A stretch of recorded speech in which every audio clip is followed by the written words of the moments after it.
faly mamirina ny araba no ndray tomboky lasy tomboky vavy tonga soa ato anatin'ny fandaharana lalino iarahana misampana fampalamba avao eto amin'ny fahitalavitra kolo ny mahakasika ny sehatra ny vato sarobidy indray no entina aminao amin'ity androany ity ny fivoarany sehatra ny vato sarobidy izay mifanindra andalana amin'ny firoborobon'ny tsena ny firavaka eto Madagasikara fa mialohany ampiasana ny vato sarobidy ho tonga firavaka ahoana ny lalana sy ny fikarakarana azy ato anatin'ity fandaharana manokana ity araka izany no iresahana aminao ny mahakasika ny fitrandrahana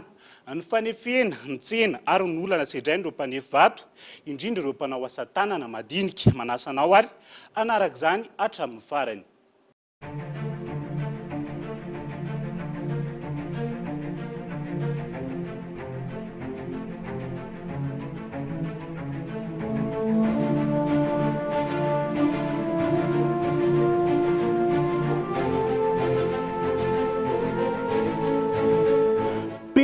Kaviny, bracelet, collier,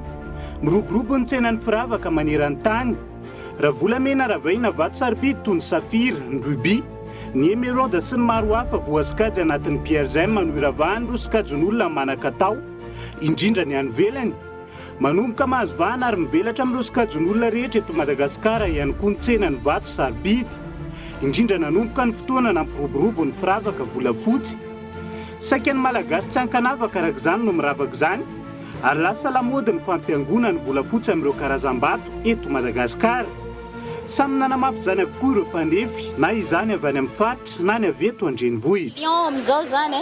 tena miexige mihitsy asiana vato dia misy marakaraky ilay andron'ilay olo, misy magnaraka izao vato mety aminahy dia izao vato mety aminahy fa tsy voatery ilay vato daholo dia mety aminazy.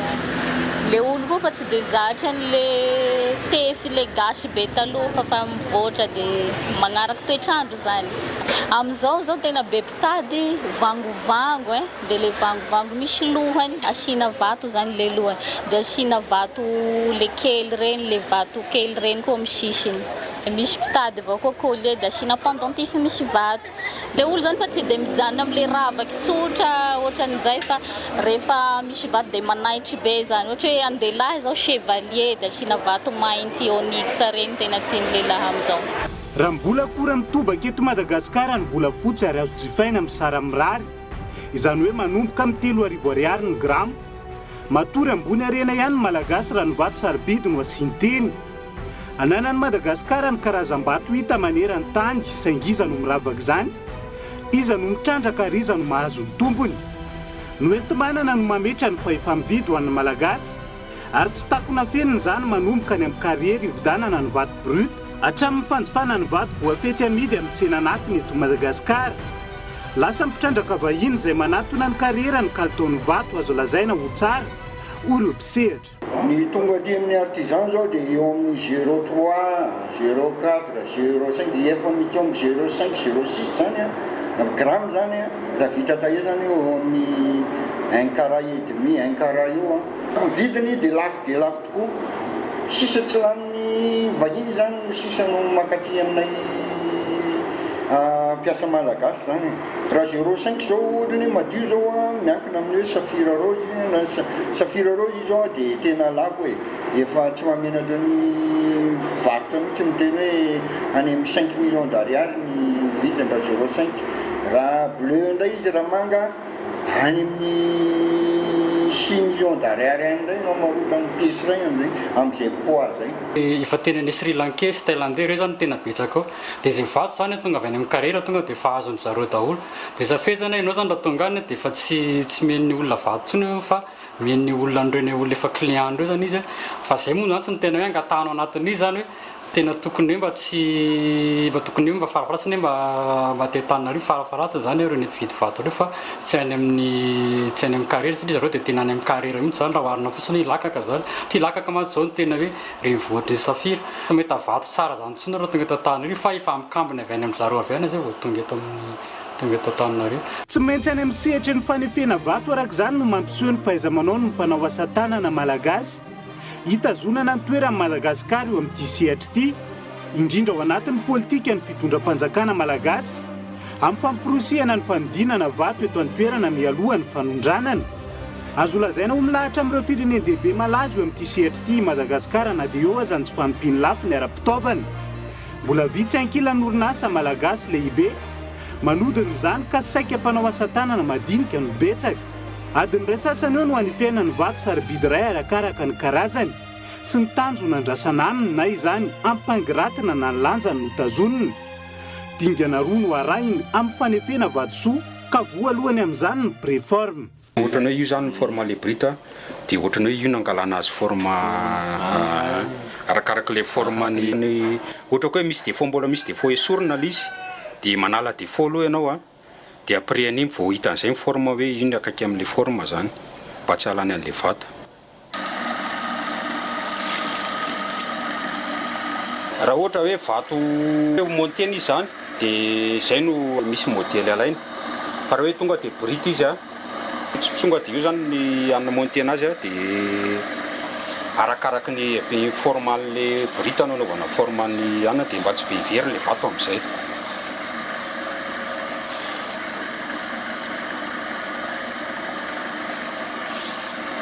Raha tsara forme zany le vato dia mety hoe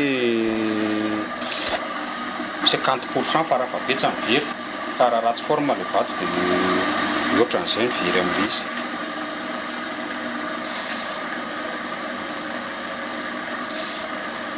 Vita zay ny préforme izy le vato dia ty atsoniky ty lasiro ty dia araikitra eo izy dia avy eo izy apetaka amin'ity takeo dia eo no mitondra amin'ny fasetiny eo zany no manana fasetiny. Miroso amin'ny fanaovana ny fasety indray ny mpanefy aorian'izay. Ity ny dingana isan'ny mila fifantohana betsaka ho an'ny mpanao asa tanana madinika. Io no ahafahana manome lanja ny vato tefena ahafahana mampiakatra ny vidiny avy 5 hatramin'ny 10 eny raha mitaha amin'ny vato brute. Ilaina tanteraka ny fifantohana eto ary tandrevaka kely dia mety hitarika hatramin'ny fanoloana ny vato izay mitetina netsy na tapitrisany maro. Anao an'le forme tena final amin'izay zany zao.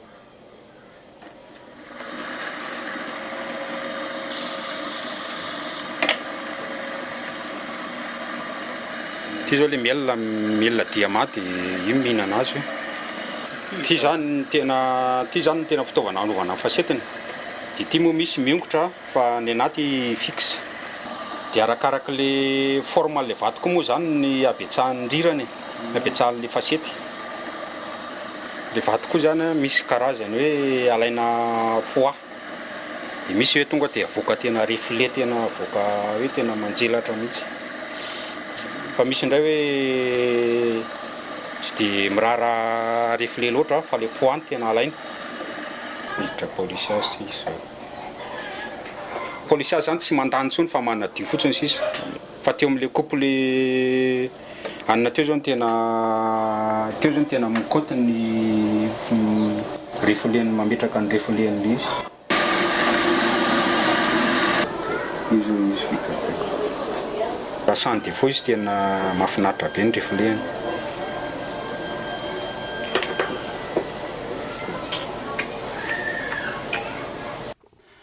Na dia misy aza ny fenitra iraisan'ny mpanefy vato sarobidy maneran-tany toy ny fenitra eropeanina. Saika manaraka ireo dingana ireo ny fomba fanefen'ny mpanao asa tanana ny vato sarobidy eto Madagasikara. Na izany na tsy izany, miaiky ny asa tanana malagasy ireo mpankafy vato sarobidy maneran-tany. Profon'izany, mavita kilometatra maro ireo mpankafy vato sarobidy tsy firavaka mividina mampanefy izany eto Madagasikara. Tsy mifanaraka amin'izay ankilan'ny sara ny fanefena vatosoa eto amintsika. Tsy misy ihany koa ny barème na ny sara ny iraisana amin'izay fanefian'izay. Ohatra supposénity zany safira. Vato mantsy rehefa brute dia lanjaina par gramme izy. Fa rehefa taillé izy dia par carat. Iny izy ilay mivadika carat amin'izay ny lanjany. Dia rehefa mbola brute izy ohatra hoe 0,5 gramme izay zao 5 carat zay. Dia 0,5 gramme zay nefa raha taillé mahazo amin'ny ohatra 1 carat de plus io zany izy arakaraka ny forman'le vato hoe tsara forme tsara le vato, roulé tsara. Tsy dia mitailatalana be hoe misy lavadavaka. Dia ohatra hoe mahazo 1 carat mahery. Dia mitaille an'izay zao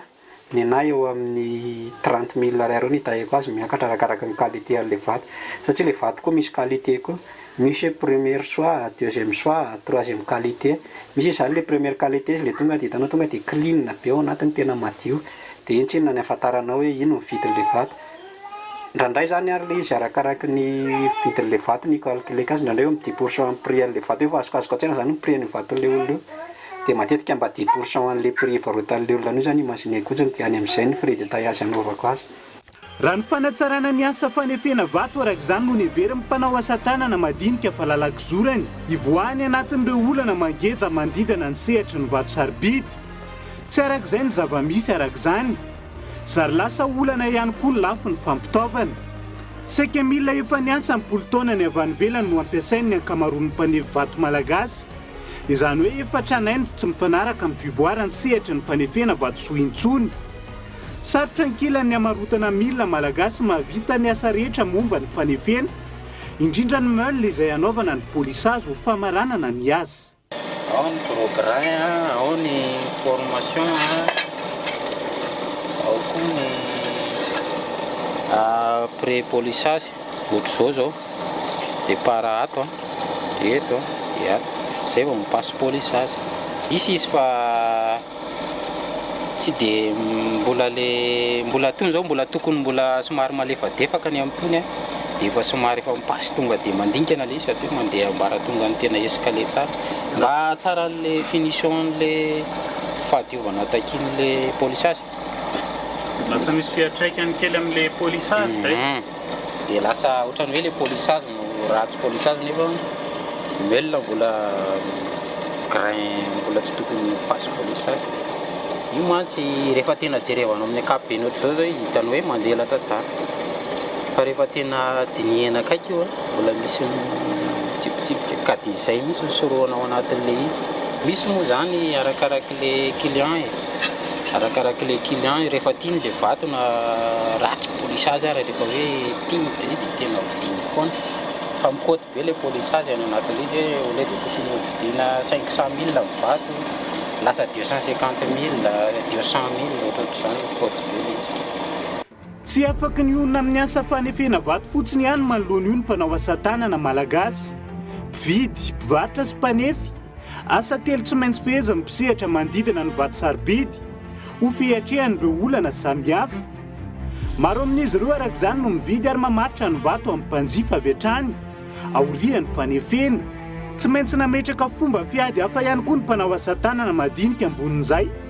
anamorana ny famarotana ny vato ampelantanany ahafahany mifampitaha amin'ny orinasa goavany izay mifehy ity sehatra ity.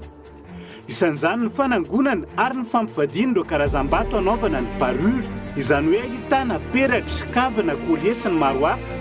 na ny ligne arc-en-ciel izay ahitana vato 770 hatramin'ny 770 anaovana firavaka tokana. Zao manko lo atao hoe ligne arc-en-ciel na hoe rainbow zao ny filazan'izao. Zao izao tena complet ny couleur. Misy safira zany zao reo. Safira daholo mihitsy izao reo rehetrarehetra. Dia anaovana inona izy rehefa le ohatr'izao izany hoe amidy tsy misaraka ve? Zay satria raha sarahanao izao lasa tsy hita zay tena hoe ilavana le pièce kely rosy telo ohatr'izany. Fa zao izy tena miaraka tsy afaka misaraka fa mihaino tsara le loko mba tsaratsara an'le kalitaon'le prix koa zany mba tena tanjonao anatin'le izy. Atao collet tena fanaovan'olona an'izao dia eny amin'ireo karanareo eny rehefa iny mandalo reny zao dia efa tiany zao foana raha vao mijery azy. Misy somary misy zavatra ao anatiny, misy tena madio, tonga loko tsara dia arakarak'izay. Fa raha hoe ohatrohatr'izao zao mety hoe amin'ny 7 millions de francs eo ny fitambarany satria mandeha loha foana io. Ito fara tena hoe vato top izy mety mbola tafakatra ambonimboniny hatramina 20 millions mihitsy arany. Na dia eo aza ny vidin'ny vato vita tefy tahaka izao izay azo ambara fa tsara raha mitaha amin'ny vato tsy vita fikarakarana manokana. Mahatratra amin'ny enim-bolana ny famarotana ligne arc-en-ciel iray. Mbola miantona antonany maro mihitsy aza ny entany indrindra rehefa fotoana mahavitsy ny mpizahatany tonga eto Madagasikara.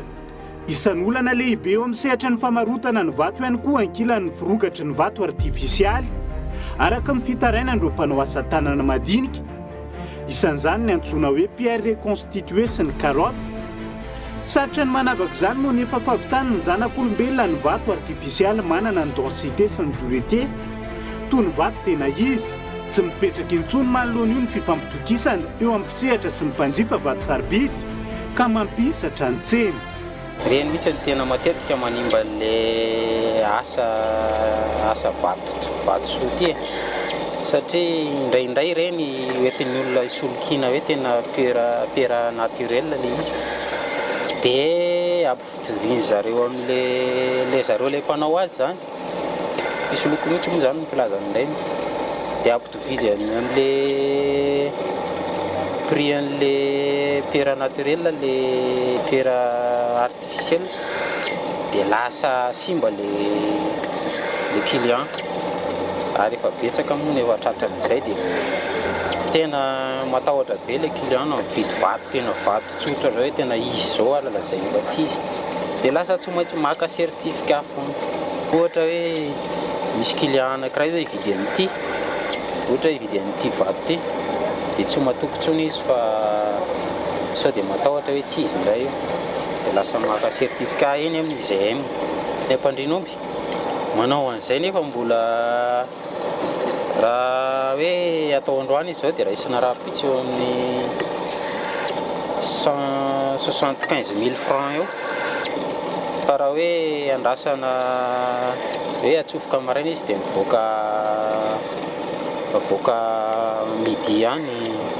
dia 350 000 francs. Araka ny fanazavana azy teo anivony ity fitoerana manokana momba ny vatosoa ity ny tombo 1,900 ny vato notiliana ny taona 720 izany hoe vato 300 ny tonga notiliana teny an-toerana taorian'ny fizahana fantatra fa artifisialy ny 720 saika hitana vato sandoka isanandro ka safira sy rubis ny betsaka amin'izany eto amin'ny tsena anatiny matetika no amarotany pisoloko ny vato sandoka ka atapitrisany ariary ny fatiantoka ho an'ireo izay voasoloky rehefa vita kosa ny fizahana ka voamarina fa ara-dalàna ankilan'ny vato sarobidy ray saika misy makavetrany zany na ireo mpandrahara avavety eto an-toerana na aondrana ny velany mbola voafetra ihany ankilan'ny entana aondrany Madagasikara noho ny antony maro. Fréquence zao anatin'ny taona ny roa ny janvier dia tozao le zalavy ihany zao mandalo eto dia miresaka amina etony zao taona zao dia io koa ny teny natomaly zao tamindalo resaka tamin'ny ateo dia hoe mampisarasary ny tia Madagasikara izy a zay tonga tia zavatra karazany ray roa no hitanay fa raha zay mandika ny Sri Lanka hitanay dodolo hitadiavina ritra tsy fantatriny ny anton'izay techniquement onzara na tsika zany tsy ampy dynamisme amin'ny fanao fitrandrahana l'izy ho exportena raha hitranareo misy tondro hoe ligne arc-en-ciel zay zany tena atao dia tsy dia betsaka manao paky misy ligne anankiray raha le madinidinika izy a mafeno 48 eo nisan'izy en forme ny ao anatin'le carte anankiray iny dia misy enina fito amin'izay rehefa misakanarefa amin'izao fotoana zao a le loko manga ny safira tsy dia hita loatra efa mamoka tsy isy dia miandro ny lakaka mity amin'ny fahazahoana azy dia iny zany andrasany rabe voafelo raha ataonao ny ligne rehetrarehetra iny dia be manga tsy eo dia andrasana parapatongavan'le hoe olona mpisendra mitondra sy andrasa zany tonga. Mbola manodidina ny 7 fotsiny ihany hatreto ny mpanondrana vato sarobidy araka ny antotanisa azo avy amin'ny ministeran'ny indostria ny varotra sy ny asa tanana farany teo na izany azy firenena maro maneran-tany no mifandrombaka ny vato avy eto Madagasikara ka isan'ny manjifa izany betsaka États-Unis, la France, Belgique, Japon, Chine sy ny maro hafa tsy mifanaraka amin'ny tokony ho vidiny ankilany no anjifan'izy ireo ny vato sarobidy avy eto Madagasikara toy izay ihany koa araka izany ny tombam-bidiny araka ny fanadihadiny manodidina ny 3 tapitrisa euro hatramin'ny 4 tapitrisa euro izany araka ny antotanisa azo ny taona 5,12 hatramin'ny taona 7,12. Amin'ny 2015 tsika teo eo amin'ny 3 238 447 euro eo zay no exportation nataontsika tany amin'izany fotoana en euro io dia tamin'ny 2017 moa zany le izy eo no tena nahitantsika pic faran'izay ambony mahakasika an'izany resaka exportation-na pierre taillé zany dia tany ho any amin'ny 4 661 000 zay no valeur à l'exportation par rapport amin'ny filière pierre io dia raha jerena moa zany par rapport amin'ny valeur globale io tamin'ny 2017 io évolution ambony zay pic faran'izay ambony tamin'ny exportation-na pierre io dia teo eo amin'ny 28,28% teo zany par rapport amin'ny valeur globale ny exportation ny artisanat tamin'ny 2017 zany no avy amin'ny filière pierre. Dia nisy fidinana ilay izy ny 2018 marina hoe niakatra ny exportation-tsika tamin'ny 2018 en global fa plutôt ny fibre végétale zany niakatra tamin'izay fa par contre ny artisanat base de pierre zany pierre taillé nidiny izy tany hoany eo amin'ny 3 700 000 euros teo zany no fidinany dia raha par rapport amin'ny valeur globale zay 15 millions d'euros et quelque tamin'ny 2018 zany io chiffre eo dia eo amin'ny 23,75% de valeur globale à l'exportation ny artisanat zany io chiffre zay avoakantsika ny filière pierre io. Raha miondrana ny velany avy hatrany araka izany ny 700 mahery ny vato sarobidy avy eto Madagasikara amidy amin'ny tsena anatiny tonietsy amin'ny posary ampiarahana amin'ireo vato tefeno cabochon ny vato sisa tavela na samy safira na samy ruby na samy émeraude aza no resaka eto mifanipaka tony atsimo sy avaratra ny kalitao ary manarak'izay ihany koa ny vidiny izay tafidina hatramin'ny 700 raha mitaha amin'ny vato tsara kalitao ireny no anaovana ny karazana bijoux de fantaisie na ireo karazana firavaka tsotra izay azo tsy faina misara mirary eny amin'ny toerana. Tsy vato hoe mba le qualité zany tonga eto amin'ny ivon'le tsena ohatran'izao fa le efa mba le deuxième soir ohatran'izany fa le première soir zany tsy tafaka tety mihitsy nanankiray fa dia efa le ambonambony zay zany mampahelo amin'le resaka le fivarotam-bato raha ohatra hoe valeur aloha tsisy eto hoe valeur tsy misy fa zatra presque kely mba didinika kely na 10 000 ariary raha eo miakatra zany no anina na misy ara 5 000 arakaraky le izy eo zany fa le hoe tena le valeur le hoe tena hoe émeraude valeur safira valeur tsika tsy manana fa zavatra matsinika kely reny daholo ny anana zany misy fa ny amin'le atao hoe 3e misy araha filaza zany raha ohatra tena hijery izy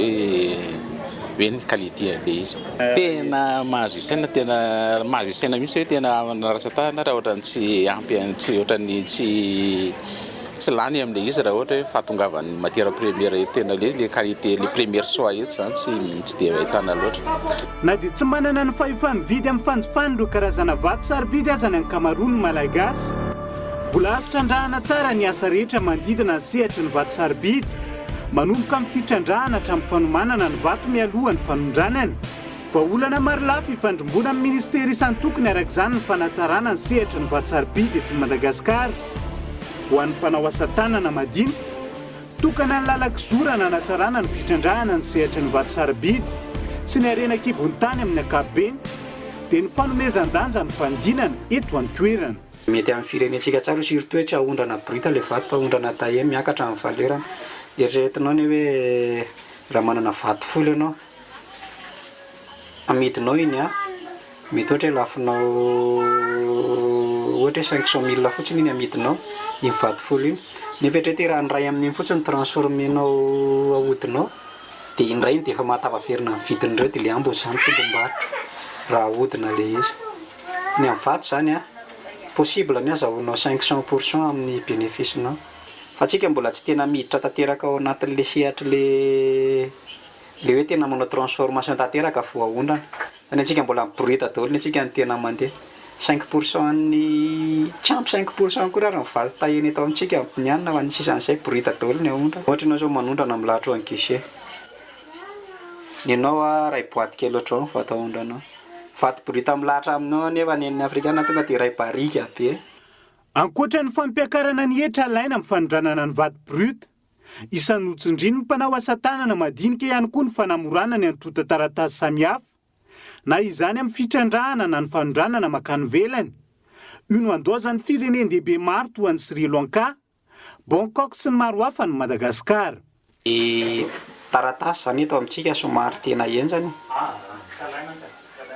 resaka taratasy iny ny anisan'ny mampitsoaka ny olona koa